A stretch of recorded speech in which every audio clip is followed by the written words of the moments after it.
السلام علیکم ورحمۃ اللہ وبرکاتہ۔ خداوند متعال نے خلقت انسان کے لیے جو مراحل اپنی کتاب میں بیان فرمائے ہیں، آپ کی خدمت میں ان نکات کو پیش کریں گے۔ خلقت انسان کے حوالے سے امام سجاد نے صحیفہ سجادیہ میں بھی بیان فرمایا ہے، اور دعا عرفہ میں امام حسین علیہ السلام نے بھی بیان فرمایا ہے۔ لیکن جو خداوند متعال نے قرآن کریم میں ارشاد فرمایا ہے، اس کے حوالے سے چند نکات آپ کی خدمت میں عرض کریں گے۔ خداوند متعال سورہ مومنون آیت نمبر 12 میں فرماتا ہے، لقد خلقنا الانسان من فی سلالۃ من طین، یعنی ہم نے انسان کو سلالہ طین سے پیدا کیا۔ سلالہ طین سے کیا مراد ہے؟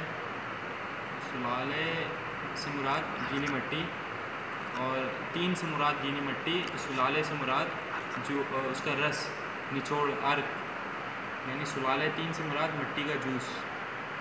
اچھا، اس کے بعد خداوند متعال مٹی کا جوس جو ہے وہ پودے، درخت وغیرہ، کھیت جو ہم غذا کھاتے ہیں، وہ سب جو ہے درختوں کے ذریعے وہ درخت کو پھل دیتے ہیں، اور وہ پھل جانور کھاتے ہیں، اور اس طرح سے جو سلسلہ چل رہا ہے۔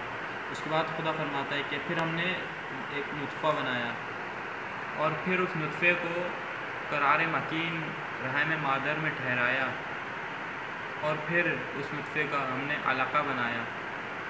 علقہ گوشت کے لوتھڑے کو کہتے ہیں، ایک لوتھڑا جو نازک حالت میں ہو اس کو علقہ کہتے ہیں۔ پھر ہم نے علقہ کو مضغہ بنایا، مضغہ تھوڑی سخت کی حالت میں ہو لوتھڑا اس کو کہتے ہیں۔ مضغہ کے بعد خداوند متعال کہتے ہیں کہ پھر ہم نے اس کو ہڈی بنایا، اور پھر اس ہڈی کے اوپر ہم نے گوشت چڑھایا۔ یہاں تک خلقت انسان میں جسم کے جو مراحل ہیں وہ تقریباً طے ہو چکے ہیں۔ پھر اس کے بعد خداوند متعال فرماتے ہیں، ثم انشأناہ خلقا آخر، یعنی پھر ہم نے اس کو ایک نئی تخلیق دی۔ وہ نئی تخلیق کیا دی؟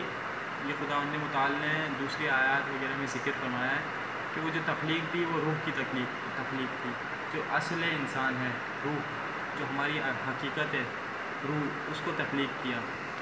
پھر خدا اپنی تعریف کرتے ہوئے فرماتا ہے کہ کتنی بابرکت ہے وہ ذات کہ جس نے اتنی احسن تخلیق کی۔ اب یہ جو انسان کے مراحل طے ہوئے، انسان دو چیزوں کا مرکب ہے، ایک روح اور ایک جسم۔ اگر دیکھا جائے کہ انسان کی حقیقت کس چیز میں پوشیدہ ہے، تو ہمیں معلوم ہو جائے گا کہ انسان کی اصل جو ہے وہ روح ہے، اور یہ جسم اس کو دنیا میں اس لیے دیا گیا ہے تاکہ وہ اپنی روح کو تکامل کر سکے، روح کو اپنے مقصد تک پہنچا سکے اس جسم کی مدد سے، اس جسم کے ساتھ مل کر۔ اس وجہ سے خداوند متعال نے انسان کو جسم دیا۔